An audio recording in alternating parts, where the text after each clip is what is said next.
mpanao politika mpanaradiany fitondrana tonga saina amin'ny tsy fahombiazana ankehitriny.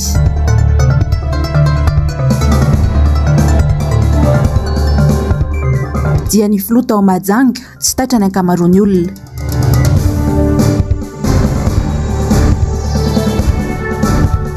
Ben'ny tanàna Rado Raparahoelina mila averina ny fitantanana tamin'ny fitondrana marika Ravalomanana.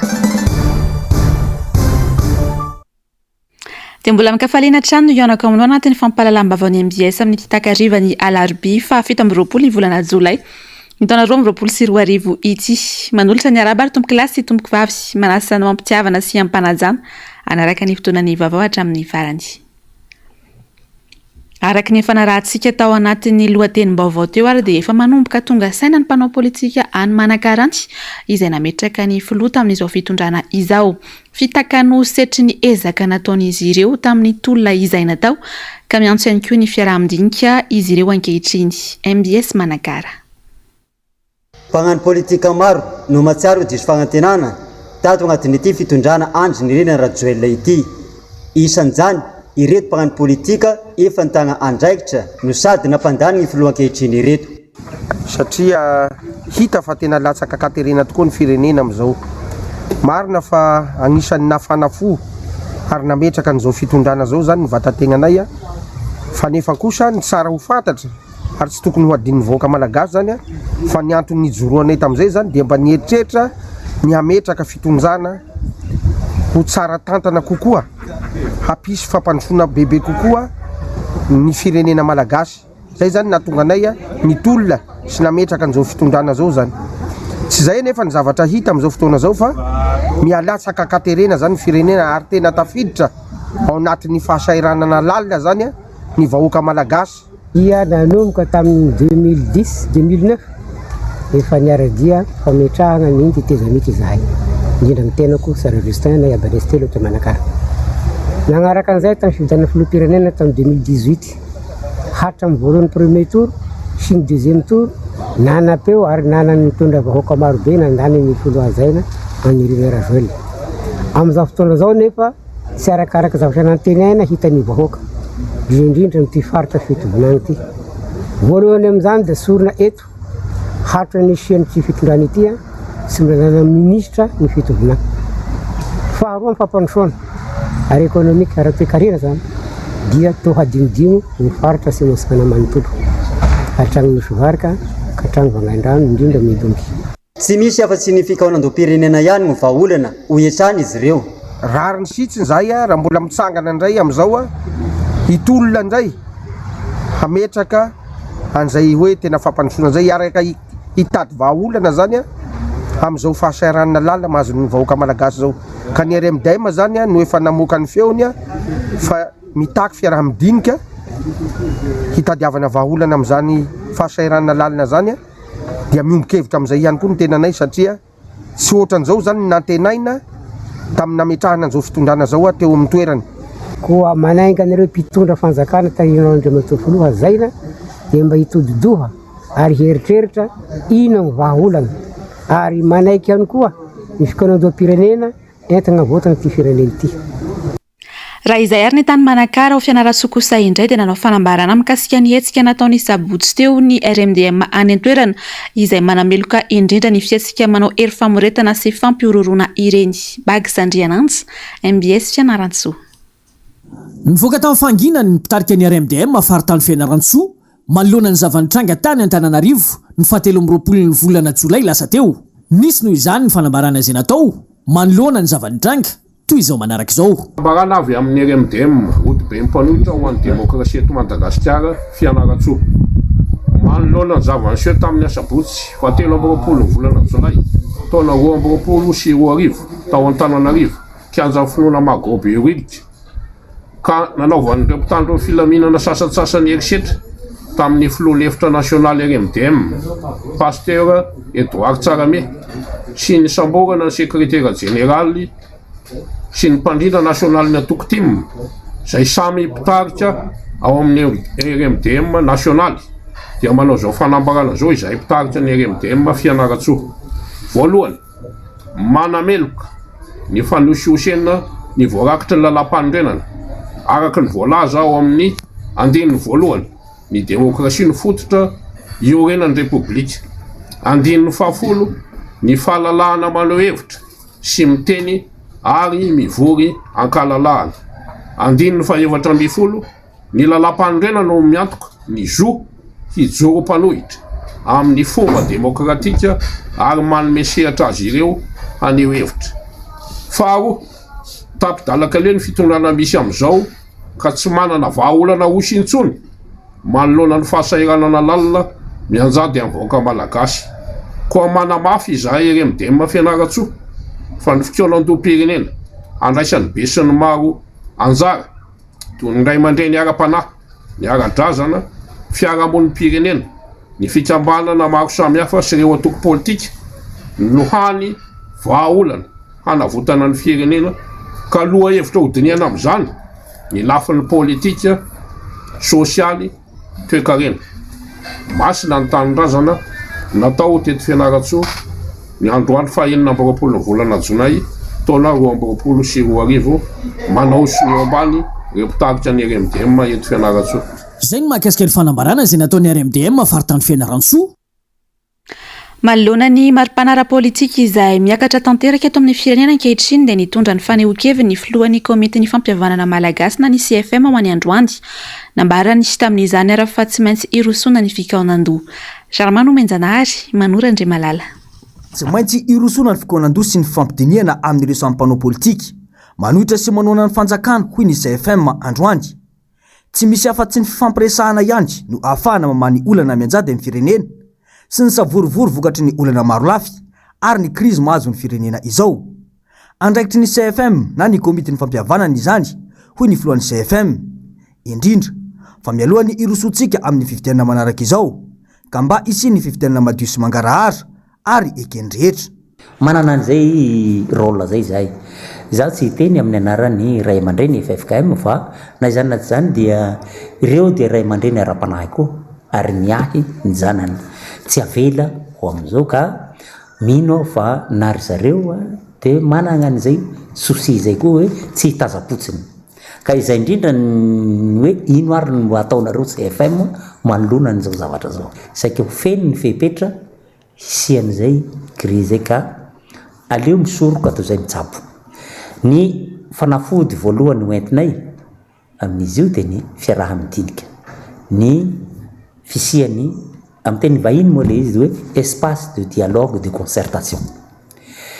Zahay tsy ijoue amin'ny mot amin'ny terme hoe atelier ve nilazana anazy eo, concertation ve nilazana anazy eo na inona fa ny principe de dialogue. Zay ny zava-dehibe ao anatin'io ka rehefa mifampiresaka dia ao ka hay mifampihaino, mifanaja ary apetraka ao ambony indrindra sy ny lalan-tsaina mitarika amin'izany dia ny tombotsoa ambony ny firenetsika. No mafisy ny filohan'ny komity ny fampihavanana malagasy hatrany fa olana ara-pifidianana foana no miteraka ny korontana eto amintsika. Efa antony ataon'ny mpanohitra ny ifampiresahana saingy mbola misy amin'ireo olon'ny mpitondro no tsy resy lahatra amin'izany no sakana amin'ny fanatanterahana izany. Eto amintsika eto zao dia misy sokajy n'olona sasany rehefa tenenana n'izany hoe concertation nationale zany dia tsy mety aminy satria qui dit concertation nationale fizarana seza. Izay nefa tsy niteraka tombotsoa eto amin'ny firenetsika. Tsy dia izay loatra ny zavatra tanjona ao anatin'io fa ny tanjona ary mbola veriko ihany hisian'ny fiaraha-midinika mba hijerena ohatra tematika le izy ny resaka fifidianana. Ino ao anatin'io no tokony hojerena ao anatin'io. Aminay zany tsy sujet tabou raha toka miteraka tombotsoa ho an'ny firenetsika. Ka miangavy re mba samy manitry tena. Isy an'izay fanetretena amin'izay amintsika zanaka ty nosy ty ka tsy mahakely atsika, tsy mahabitika atsika ny manetry tena ary miara mifampiresaka ny samy malagasy manolotra sosokevitra hahasoan'ny firenetsika. Ny ampandroso firenena no antom-pisiny ireo antoko politika ho iatran'ny CFM fa tsy hikatsaka izay ampijaly ny vahoaka malagasy. Noho izany tokony homora ny fanatanterahana ny fampiresahana saingy tsy ampy ny fanentrentena ho an'ireo manam-panahefana sasany ka ahina iteraka krizy hafa indray ho an'ny vahoaka malagasy. Iverany amin'ny faritra kosa isika atao anatin'ny tetoeny vaovao manaraka ity dia tsy niraiky tamin'ny fahatongavan'ny filotan'ny Mahajanga farany teo ny ankamaroan'ny olona tany an-toerana tsy mipaka loatra amin'ny fiainanay hoy ny tanora tany an-toerana ny zavatra ataony ity fitondrana ity. Samy mamonjy MBS Mahajanga. Mimenatra kelikely oatra amin'ny fianantitra ny mpitiavan'ny Mahajanga ny mpitondra amin'izao fotoana izao. Tsy fanomezana fotodrafitrasa ny olana ao anay fa ny olana dia ny fanomezana asa. Nehitra izahay fa anokatra orinasa ny natongavan'ny filoteto nefa dia ny fotodrafitrasa ny veriny fa vahaolana. Ho an'ireto tanora ireto dia maro amin'izy ireo tsy anasa amin'izao fotoana izao ary mamelona vady aman-janaka avokoa. Tsy mitondra vahaolana ho an'ny tanora teto Mahajanga ny fandalovany satria raha ho anay tanora ny eritreritra hoe mba vahaolana eo amin'ny sehatra ny arakasa no entin'ny filohan'ny Repoblika tonga teto Mahajanga saingy zavatra mifanohitra amin'izay mihitsy ny zavatra nandalovany teto Mahajanga, izany hoe nitokana ireo fotodrafitrasa izay naoriny teto nefa ny aminay tanora tsy zava-dehibe aminay zany fa ny eritreritra zay hoe mba hoe orinasa mba mitondra asa ho anay tanora satria raha jerena eto Mahajanga be dia be ny tanora tsy anasa eo ny fiakarany vidim-piainana ka noho izany dia tsy nisy tombotsoa ho anay tanora mihitsy ny fandalovany teto Mahajanga.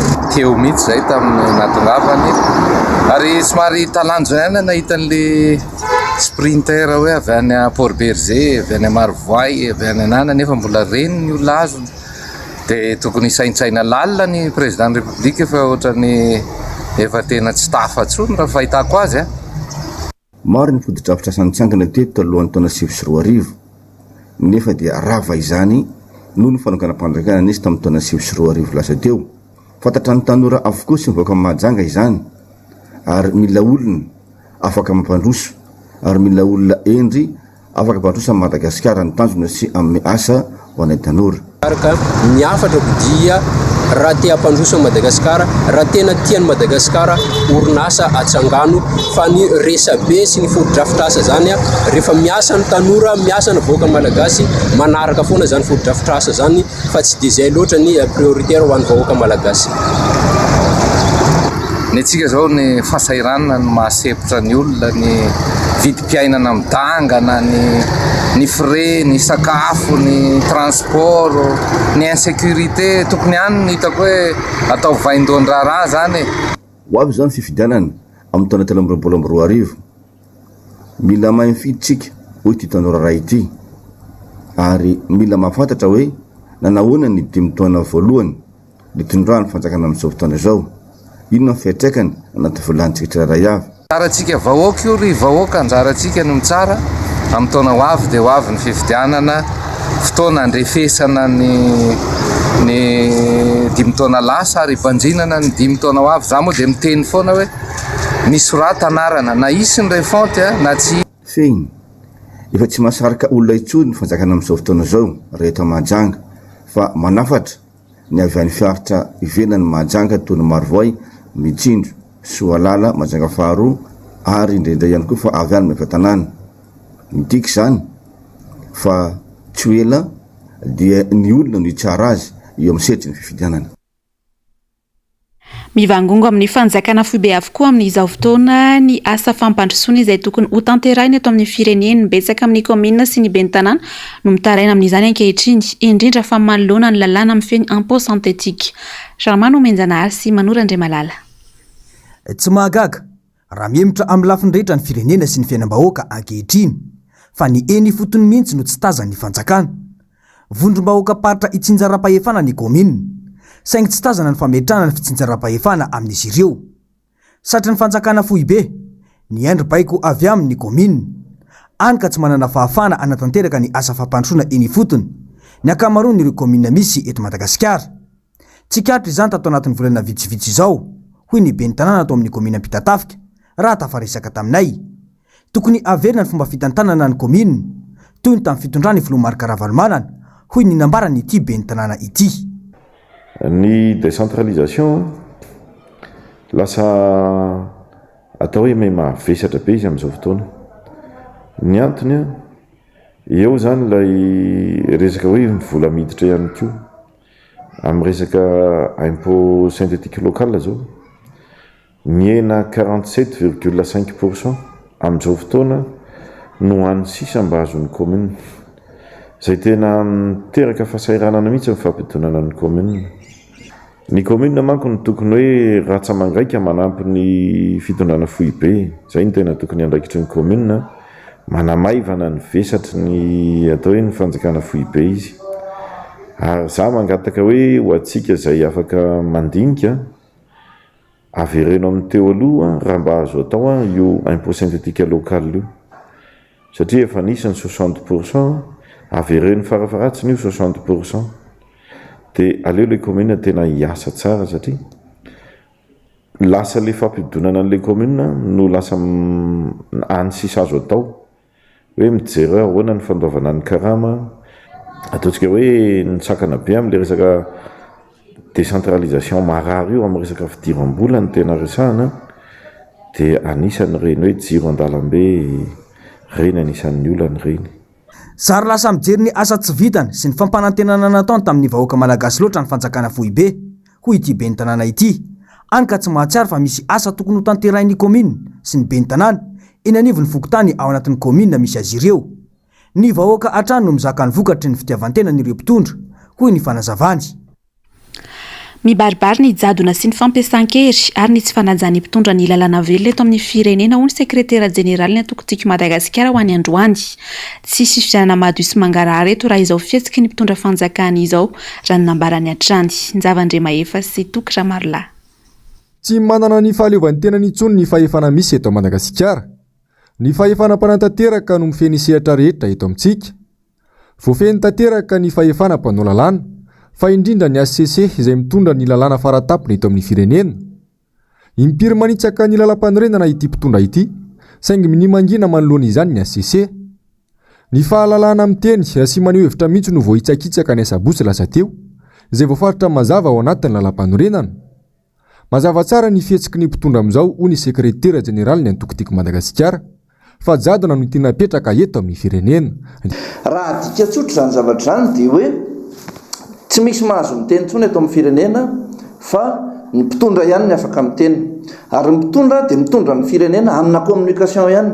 Rehefa miteny ny mpitondra hoe mandroso Madagasikara dia ny tiany mpitondra atao manaiky an'izay daholo ny olona rehetra hoe mandroso Madagasikara, na mifanohatra amin'izay ary ny mari-pandrefesana rehetra na ny indicateur rehetra fa mihemotra farany any amin'ny farany ariny sika. Ary zay intimidation isan-karazany zay no ataon'ny mpitondra. Raha nisamborana zay tamin'ny asabotsy tsy misy tena antony hoe inona ny tena antony nisamborana anay fa nanaovana an'izay intimidation zay. Ka mazava zany ankehitriny fa fehezin'ny fitondrana daholo ny fahefana rehetra misy eto amin'ny firenena, na ny fahefana mpanao lalàna, na ny fahefan'ny fitsarana, na ny fahefana mpanantanteraka. Ny fahefana mpanantanteraka ihany no mifehany zany rehetrarehetra zany. Ka raha hiteny ianao androany hoe fa maninona ny raha ny eo amin'ny fitondrana no tsy misy voasambotra na manondrana harem-pirenena na inona zavatra miseho tsy misy toyana, mazava zany satria izy ny baiko ny fahefana rehetra misy eto amin'ny firenena. Ary raha mitoy izao zavatra misy zao dia verina tena tanteraka, tsy hoe miverina fa efa tena ao anaty didijadontsika ankehitriny, ary zay tiany mpitondra ho atao no atao. Tsy misy tsony ny hevitry ny maro anisy eto, ary tsy misy tsony eto ny fenona ny hevitry ny hafa, ary pitehana tanteraka ny demokrasia. Zay ny tiany mpitondra atao, ary zay ny fahamarinana, zay ny misy eto. Azo eritreretina mihitsy araka izany nisian'ny fifidianana madio sy mangarahara eto amin'ny firenena raha izao fihetsika ataony ny mpitondra izao ho hiatrany ny fanazavana. Ary amin'izao dia tena kely dia kely ny chance tena isiny zany hoe alternance démocratique zany eto amin'ny firenena. Resaka fotsiny zany hoe miandrasa fifidianana, aleo fifidianana madio. Inona ny zavatra nisy tamin'ny 2018 ary inona ny zavatra mbola mety iseho amin'ny 2023 raha mbola mitoy izao fihetsika ataon'ny mpitondra izao. Resaka fotsiny zany, tsisy fifidianana madio sy angarahara zany eo raha mbola zao ny fomba hitondran'ny mpitondra an'izay resaka fifidianana izay. Ka fandrebirebena olona ny filazana hoe isina alternance démocratique eto amin'ny firenena raha zao fihetsika mpitondra izao. tahaka ny mahazatra ny mahakasika indrindra ny raharaham-pirenena no mibana ao anatin'ny fandaharana miara-manonja ho any androany ary amin'ny miaratina sy Mathieu Prince no mitatitra amintsika ny andindininy. Miaiky ny rehetra fa mivaralila ny fitantanan-draharaham-pirenena manentsy tadiny amin'ny maharary ny vahoaka ny mpitondra fanjakana ny mahasoa sy ireo asa tsy laharam-pamiaina no matomatesana tsy ny omana ny tondra firenena anka ny malagasy izay efa milomana anaty fahasahiranana no atao fitaovana sy kilalao tsy mahagaga hoy ny mpamakafaka raharaham-pirenena raha miemotra hatrany ny firenena malagasy amin'ny fampandrosoana satria ny NDB mihitsy no voakitika sy voasosy. Zao zavatra rehetrarehetra zao a zavatra tsisy manjary dia zao miletika amin'ny firenena miletika amin'ny firenena miletika amin'ny firenena dia zao nareo gaga hoe mitsany izy ireo fotsiny ny teny hoe mpanohatra ny mampiletika amin'ny firenena satria mpanohatra tsy eo amin'ny fitantanana ary izy tsy sahy teny hoe nohony tsy fahaizanay rere olona no mahatonga an'ity firenena ity ohatra zao zavatra nataonareo ane no mahatonga an'ity firenena ity niemotra any amin'ny gisitra mantra indrindreran-tany fa tsisy zavatra mandeha amin'izay aloha inge ny zavatra nataony io e ka raha hiteny reto olona mpanaraka azy reto hoe niasa kosa izy e zao odoy e tena kitoto. Andeha sady ihany koa ireo kilalao maloto eny anivon'ny fokotany ao anatin'ny boriboritany fahadimy amin'izao fotoan'izao makasika ny fiatriana ny fividianana mandeha sady ny fanendrena olona nao ny asa ny mpanisavahoaka na ny agent recenseur ny mpikambana ao anatin'ny bureau-mpifidianana na ny membre de bureau de vote eny an-toerana raha ny tatitra trandry manjaka ny kiantrana trano ka ireo olona akaiky ihany no mena vahana trangizay tsy ampisy mangarara velively amin'ny fanatanterana ny fifidianana ho avy. Asiva fisazy mazava fiantsona an'le olona anao an'le agent recenseur dia hita ny olona mazoto olona tena betsaka ny tena may mihitsy hoe hiditra ao anatiny io mba tsy sintoniny le hoe misy doublon ndray e misy an'izao ndray misy latsaka e misy makary e fa mampagaga le zavatra ataon'ny seni fa amin'izao fotoana izao dia konokononina le izy ny président fokotany no mikonokonina an'izy ao reto ekipany daholo io aiza moa ny angarahara le fifidianana fa maninona raha fidina ny membre de bureau de vote zao maka efa mijoro sady hono zao ny membre de bureau de vote efa vita ny zareo any ny fifidianana mbola amin'ny 2023 zao dia efa mitady olona sady anatao membre de bureau de vote ny fanavaozana lisy fifidianana ary mbola tsy vita akory dia efa ny membre de bureau de vote ve novonjenao aza atao cinéma lay resaka fifidianana ataovy mangarahary io raha tianareo ny atokisan'ny olona. Mijoro ohatra sy arifana eto amin'ny firenena ny mpanohitra mitsikera sy nitondra fomba fijery mahitsy momba ny raharaham-pirenena izay indrindra no hitakina sanaovana antsony sy ny fikaonandom-pirenena amahana ny olana misy fa tsy fitadiavana seza sy tombotsoa araka ny voizina amin'izao fotoana izao. Tsy misy ny atao hoe kianjan'ny demokrasia izay nisy fa nataony ilay filoham-pirenena sy ny mpanaradia azy fitaovana nanongana mpanjakana nangalana fahefana teny an-dalambe dia rehefa azo ny fitondrana dia tsy azonao atao tsony ny miditra ao zany ve andriamatoka leta ny olona manaraka manajalala-panorenana dia iny koa zany fa miraitsy kombakomba lehibe ny tanàna dia atao jardin botanika nareo ve marary fa matoy izay mangataka mitaky ny anaovana ny fikaonandom-pirenena misy ratsy mandeha ao efa tabidalaka le ianareo efa tsy zakanareo tsony lay fitantanana an'ilay firenena zay arangeny manokatra varavarana ivoahanareo na idiranareo any amina hoe fifampiresahana inona ny fanampiana fa tsy isaky miteny an'izay zay dia lazaina fa mitady seza efa mba manokatra varavarana ndray ifampiresahana izay hoa tsy mila seza tazomy ihany ny seza nareo izao hoe mba tsy andeha makany amin'ny sanatry mivava fipoahana ara-tsosialy dia mbola mba eno ihany ny teny fanoherana izay atao hoe mianime n'ilay vie politika na manaitaitra manetana ny fiainana ara-politika satria nareo efa kofe manara-panjaitra efa bolokonareo fotsiny dolo ny manodidina anao andriamatofino mamitaka anao ny dikan'izany raha mamitaka anao mamitaka amin'ny vahoaka malagasy hoe noantitra teriny avy amin'ny fanoherana trandry fa zava-dehibe ny sy ny fifampidiniana sy ny fifampiresahany raha ny herivelona rehetra eto amin'ny firenena andiniany ny raharaham-pirenena ka tsy emotra ny amin'ny fanatanteran'izany. Manamafy izahay fa ny fifampidinian'ny herivelona rehetra eto amin'ny firenena ihany no hany vahaolana mba zahoantsika vokatra ekeny rehetra sy aplanina ny tany sy ny fanjakana. Ivadika amin'ny pejy ny fampianarana isika ato anatin'ny toy ny vava manaraka ity dia nampanantena ny anangana université manara-penitra indray moa ny filoha amin'izao ary nambarana fa dia ho sangany ety Afrika fanaovana tsinotsinona ny université efa misy izany ho kosa ny nambarana mpampianatra mpikaroka iray tafaresaka taminay androany maninona ny tsy eo no atsaraina izay fanahinina potehina tanteraka sary sy rindran-tsary ny tahiry aina. Mitombo hatrany ny fampanantenany ity fitondrany ity ny eo tsy vita ny eo misesika ihany dia izao mampanantena fa anangana université sangany aty Afrika indray ary hoenjehina ny fahatarana 20 taona mpampianatra avy any ivelany mihitsy no afarana mpianatra ao fa ny université eto amintsika ve izany tsy sangany.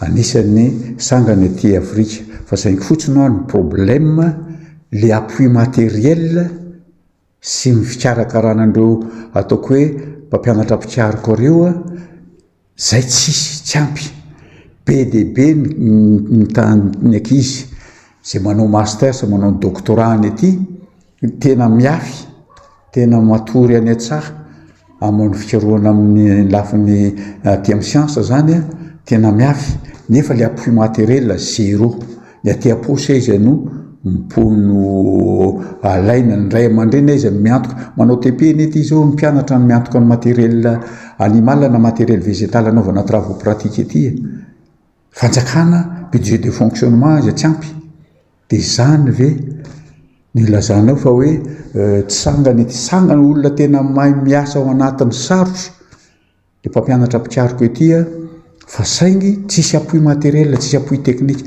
Tojeren'ny fanjakana fotsiny amin'izao ny fampitehan'ny université ny fotodrafitrasa miapotika tanteraka ny famatsim-bola tsy misy ny mpampianatra sy ny mpandrahara tsy homena karama ny fahaleovan-tenan'ny université potehina tsy fanaovana tsinotsinona ny fampianarana ve izany anafatra mpampianatra avy any ivelany ny efa ny eo aza tsy mandray heure supplémentaire raha tsy 2 taona ko tsy fanambaniana mpampianatra mpikaroka eto amintsika ihany koa ve izany misy ihany ny azo anafarana ko maninona ny tsy ireo aloha no ampina atsona fomba fisainana zany zavatra zany raha ohatra ka hoe anao fikarohana ianao ivalorisena ny arena entakibon'ny taninao ny manam-pahaizanao aloha ampiasaina azo atao ny manao collaboration amin'ny any velany ohatra hoe plante médicinale zao tsika manana an'le matériel végétal eto endémique tsika manana mpikaroka eto afaka miafy manao fikarohana inona andaniny rondoany nandritra ny androm-piainany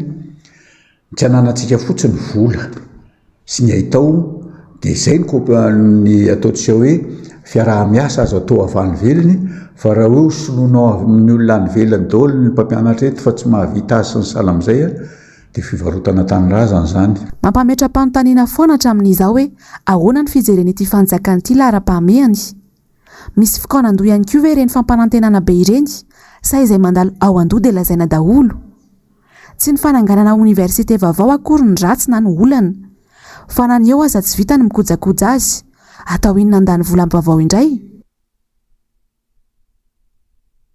Mbola mitarazoka ny famahana ny olana sy ny fitakiana ataony olafitry ny mpisolovavy mbola ao anatin'ny fitakiana izy ireo mandrak'androany ary nisy ny fisionana teo amin'ireo farany sy ny tompon'andraikitra teo anivon'ny ministera ny fitsarana androany teny Faravohitra Njavan-Dremahefa sy Tokiramarolahy. Tokony hitovy avokoa ny fikarakarana ny raharaham-pitsarana misy eto Madagasikara ho ny olafitry ny mpisolovavy androany.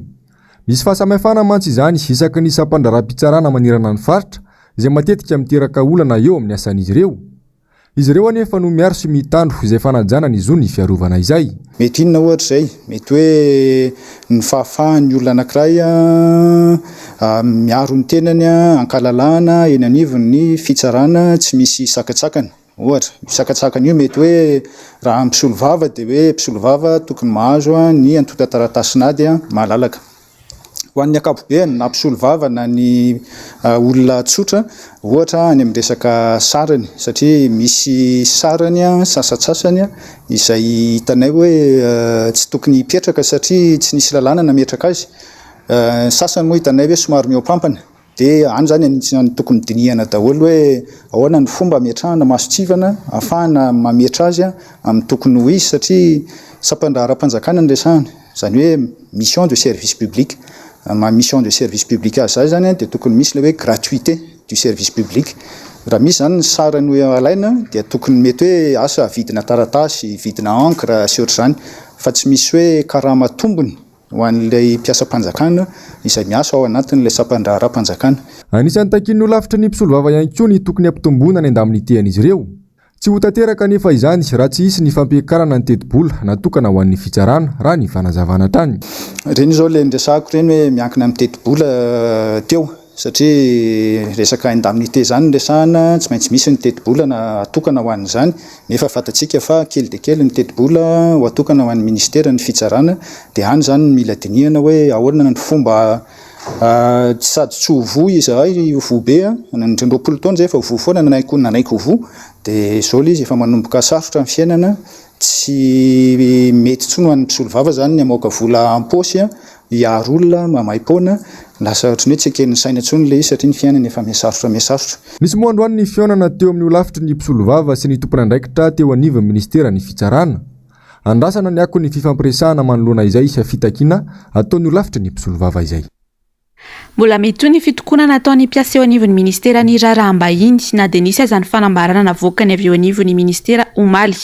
Io ny tapaka taorian'ny fivoriam-bena ataon'ireo syndika roton teo anivon'ny ity ministera ity androany Tetsy Anosy Nzavandrema efa sy Tokotry Marola Atrany.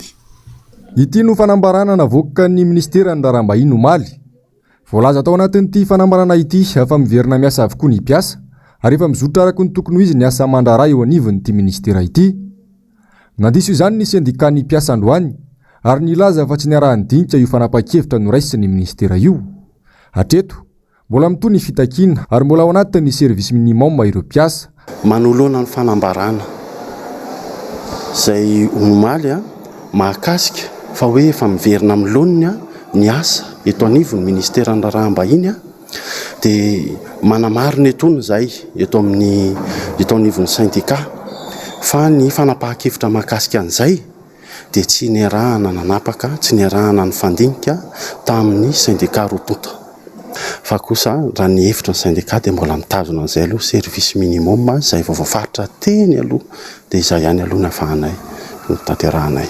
Ary raha amin'ny kasika ny raharaham-bahiny dia tsy miresaka raha protocolaire akory sanatria fa raha ny asany dia sahala amin'ny laha-matoa amin'ny fianakaviana io dia omeo azy ny ajany, laha matoanao ve dia ho atao vorokitsay, fa omeo azy ny ajany fa izy no misolo tena ny firenena. Indrazolena no azo ilazana iny fanambarana navoaka ny ministera iny ho hiatrany ireto syndika ny mpiasa ireto. Entsika filaminana no ataonay kanefa nagaga ihany koa ny fisian'ny Morex sy ny mpitandro filaminana tonga teny an-toerana ny maraina teo ho hiatrany ny fanazavana. Dia aminay ny taratasy navoaka ny hoe avy tato ministera iny dia fa somary miendrika ihany tsy indrazolena ho an'ny mpiasa hoe miverina zany ny ampahan'ny asa atao ministera, nefa miara-mahitsitsika ao amin'ny salle de conférence toko izahay mivory mbola tapa-kevitra aloha hatreto fa mbola mitony grevy par rapport amin'ny tsindrazolena faharoa hitanay fotsiny aloha impression le izy fa natsika rehetra raha samy mahita daholo vao maraina tonga teo ny élément ny moregy dia somary gaga ihany zahay na ry zareo raha mety ho gaga hoe inona moa zany ny antondianay eto satria ny zavatra ataony ato ministera raharaham-bahiny ane tompoko ka sy tininy zay dia milamina tsisy tabataba tsy manakorotana fa sy tinina ny ataonay dia ara-mahita eto. Tsy vahaolana ihany koa ny fanendrena tompon'andraikitra vaovao eto anivon'ny ministera ho hiatrany ny fanazavana. Tsy fotoanan'izany izao ho ireo mpiasa raha izao zava-misy iainan'ny mpiasa izao.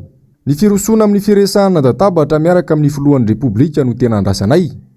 Vinavinaina ao amin'ny herinandro avy izao izany raha tsy misy ny fiovana. Ratsahivina, ny fanatsarana sy ny fanomezana asa ny ireo mpiasa no tena takin'ireto mpiasa ireto. Ivadika eo amin'ny lafim-baovao afa-tanteraka mihitsy isika dia niany tombe tato ato ny olona namono tena teto amintsika. Misy amin'izy ireny no aretina mihitsy raha nambarana psikologa iray. Ny ankamaroany malagasy anefa dia mbola manafiny ity trango ity noho ny enatra toy ny ahoana marinatra ny mikasika izay famonoana teny izay eto amintsika. Mamaly io fanontaniana indrindra ity fanadihadiana ity eo amin'ny sary sy rindran-tsary Tahiriny Aina. Ny ely tamin'ny fampitam-baovao tato ato, mpitandro ny filaminana roa no maty ny tifitena tao anatin'ny herinandro monja. Efa maro ny trangana famonoana tena eto amintsika fa izao vao manomboka miparitaka eny amin'ny fiarahamonina no nitambazotra tserasera. Fa adisompanantenana na voadona mafy teo amin'ny fiainany toy ny famoizan'olona akaiky no matetika mahatonga ny olona iray hamontena. Misy ihany koa anefa no efa areti-tsaina mihitsy. Ny antony mety ho beta be fa matetika aloha ny olona mamontena dia misy an'izay hoe fijaliana izay ao anatiny. Izany hoe misy mal-être zany. Mety koa izy hoe misy aretina mihitsy izay hoe maladie psychiatrique. Olona ohatra hoe schizophrène zao ohatra mety hoe misy violence ataony amin'ny olon-kafa dia violence koa ataony amin'ny tenany. Izany hoe famontena zany dia violence atao amin'ny tena. Izany hoe matetika zany ny olona manosika ny olona mamontena dia misy an'izay fijaliana anaty izay. Mety hoe misy koa zavatra nitranga mafy be teo amin'ny fiainany mitarika an'izay ohatra hoe fisaraha-panambadiana. Mety ohatra hoe nisy olona akaiky anazy matianaka ohatra maty vady ohatra. Mety hitarika amin'ny famoizam-po izay dia mety hitarika amin'izay hoe tsy te hiaina eto an-tany izy dia aleony mamontena. Amin'ny maharetina azy azo tsaboina tsara araka izany ary azo soroina ny famonontena. Saingy mbola maro amintsika malagasy no mandray azy ity hoenatra eo amin'ny fiarahamonina. Misy ihany malagasy miroso amin'ny fitsaboana saingy mbola vitsy dia vitsy satria indraindray koa izy io henatra ho an'ny manodidina hoe fa maninona izy ny namontena nga dia tsy solution hafa mihitsy hita maninona ny fara tamin'izay. Izany hoe mbola betsaka zany ny tentative de suicide izay afenipena satria mamenatra kanefa soa ihany fa mbola misy ihany koa ireo manantona ny toerana izay afaka andraisana an'ireny olona ireny. Matetika dia miverina mihitsy satria rehefa indray ianao manandrana an'izay hoe famonontena izay ka avitra ianao ka tsy atao ininona fa hoe miverina amin'ny fiarahamonina fotsiny sy eo amin'ilay toerana nijalianao teo dia mety hoe matetika dia mamerina ny olona ary amin'ny faran'ilay izy dia tsy tentative de suicide intsony fa suicide mihitsy. Izany hoe tsy avitra intsony ilay olona fa maty. Aorianan'izay hoe misy tentative de suicide izay zany tsara indrindra dia tsaboina ilay olona. Misy accompagnement psychologique mila atao aorianan'izay. Raha ny eto amintsika ny tanora adolantseto no matetika mamontena ary ny fahadisom-panantenana ara-pitiavana no tena antony. Eo amin'ny vavaon'ny kolontsaina dia ny zoma 20 Jolay teo no tanterahina tao Manakara ny fametrahana ny handriambe sy ny tovony na ny lefiny. Toy izao indrindra ny makasika izay tanteriny MBS Manakara. Lava ny tantara raha ny pitsopitso ny tantaran-drazana Antemoro no asiana resaka. Fa ny azo amin'ntinana anazy fotsiny dia hoe misy ny Antemoro avaratra izay ivondrona ny ampanabaka ary misy ihany koa ny Antemoro atsimo izay ahitana ny Taranak'Andriamaroala, Gn'Antehony, Gn'Antesambo, Gn'Antemahazo ary ny Antalaotra. Ka ireo voatanisa farany ireo no mandrafitra ny fikambanana antsoina hoe Tagna Manombelo. Ny zoma 20 Jolay lasa teo no nambara tamin'ny fomba ofisialy teto Manakara ny fizoroana ity fikambanana Tagna Manombelo ity sy fametrahana ny randrembe miaraka amin'ny tovony na ny lefitry ny randrembe iray isa-tanàna. Sotra ny tanjona ho an'ity Tagna Manombelo ity. Jolay izay andro manangatana ireo randrembe tovoko izay nalasana an'ireo ray aman-dreny avy any miparitra. Karazana zany dia ny avy any Vato dia ny avy any Soabe amin'ny Antemahazo dia ny avy any Ambahive amin'ny Antesambo dia avy koa ny Lapazaka Ivato dia ny Katibo tao Vohibolo dia ny Katibo tao Savana ary ny Vatomasy. Dia ny tena tavina zany dia hametrahana ny fankatiavan'ny mahatamby Antemoro. Eto zany dia sy misy fanavakavahana na aviaza na Antemoro avaratra na Antemoro atsimo. Izay zany tena tanjonay hampitambatra ny Antemoro satria matetika dia misy ny voy ny fanavakavahana, misy ny mivoy ny fampizarazarana ny samby Antemoro. Fa aminay zany izay zany tanjonay hampitambatra an'io. Ato amin'ny Antemoro ato dia misy natao hoe telo andriambo. Telo andriambo io zany dia hitambarany samby Antemoro rehetrarehetra agny zany ny tena tanjona hoe hampitanterahana an'izay telo andriambo zay. Natsoro ity fikambanana Tagna Manombelo ity ary sy izany eto fotsiny fa misy ny asa miandry azy ireo.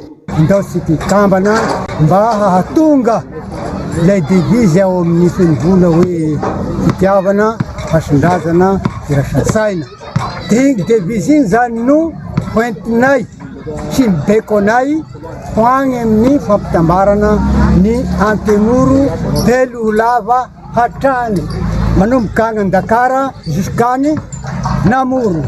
Tamina alalan'ny diabe magnodidina ny tanànan'ny Manakara no fankalazana ny hetsika. Nisy ny hetsika arakoltora sy ny bakondrazana toy ny fasiry ary teo ihany koa ny fandavonana omby mazava loha mba ho nofikena mitapi-havanana. Tsara ny manamarika fa saika tonga teto avokoa ireo tiaranaka manerana ny nosy ary maro ireo fikambanana hafa anona maly izao antso izao. Amin'ny ankapobeny dia tratra ny tanjona ho an'ny fikambanana tagna manimbelo. Ambarana ny vaovao amin'ity alina ity ny maresaka iraisan'ny pirenena dia mitombo hatrany ny firenena miamaina sy kelikely amin'izao fotoana izao ateraky ny fiovaovan'ny toetry ny andro izany tsy mbola mazava nefa hatreto ny fandraisana andraikitra matotra makasika izay ka hatahorana mihitsy ny mety tsy hafezana azy ity intsony. Avitra Solondraibe sy Andrakoto Malala. Tandindondozy izao tontolo izao manoloana ny firetana mivaivay ao Eoropa. Efa maro amin'ireo firenena ao Eoropa no miaina anatin'ny haintany tanteraka toa ny Italia izay ahitana reniranomaina azo diavina. Tazana koa ankehitriny fa ritra ary vakivaky ny tany ao amin'ny tobo-drano iray ao Hongria, toerana izay nahazo mpizahatany maro teo aloha ary nahasarika olona maro noho izy teo rahampanjonoana. Zarisary sisa ny fahatsiarovana ankehitriny ato anatin'ity ivon-toerana iray ity. Mitantara ny aina ny lehilahy lehibe iray fa toerana nankafizin'ny olona ity toerana ity tamin'izany fotoana.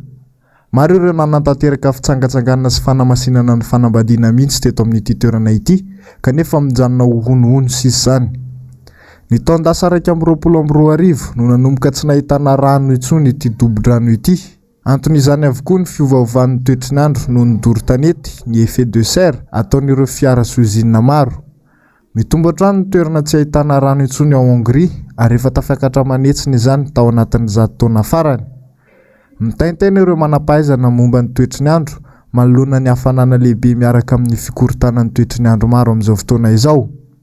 Miteraka fahasimban'ny tany izay lasa mahery mifoka rano kokoa izany. Efa tafiakatra hatramin'ny 900 ny velaran-tany ao Hongria no miaina ity haintany mivaivay ity ka atahorana amin'ny resaka famokarana sy ny toe-pahasalaman'ny mponina rehetra. Laza ireo siantifika fa ny fahampotehana sy ny faharavana iainana amin'izao fotoana izao dia vokatry ny fiovaovan'ny toetry ny andro avokoa ka raha tsy misy fandraisana andraikitra faran'izay aingana dia ho hita amin'ny toerana maro izao loza mitatao izao. Ilaina noho izany ny fandraisana andraikitra ny tsirairay amin'ny fiarovana sy ny fikojakojana ny tontolo iainana. Ao anatin'izany ny fambolena hazo, ny fampihenana ny doro-tanety sy ny fanapahana hazo tsy amin'ny napany sy ny sisa maro. Mialoha ny teny isarahantsika tahaky ny mahazatra dia ambarako aminao aloha ny fandaharam-potoana miandry ianao eto amin'ny fahitalavitry ny MBS amin'izao aorian'ny fampahalalam-baovao izao. Tahaky ny mahazatra ny fandaharana ahoana marina no rahanao, aorian'izay kosa ny fandaharana Global News ary ny fandaharana Sahila izao. Vahiny Clémence Rarnirina sy Lilira Faralaminy ity fandaharana ho an'ny androany ity. Ny filoha-hevitry ny Rodibeny Mpanohitra ho an'ny demokrasia eto Madagasikara amin'ny faritany Toliara, ny pastera Edouard Tsarame. Ho an'ity androany ity kosa ny horonan-tsary arahintsika en amour de chef. Ny tena kosa dia ametraka ny veloma mandrapitafa ho amin'ny manaraka indray tompoko manomboka raha pitso araka izany. Zavandre mahefy indray ny tondra amintsika ny fampahalalam-baovao.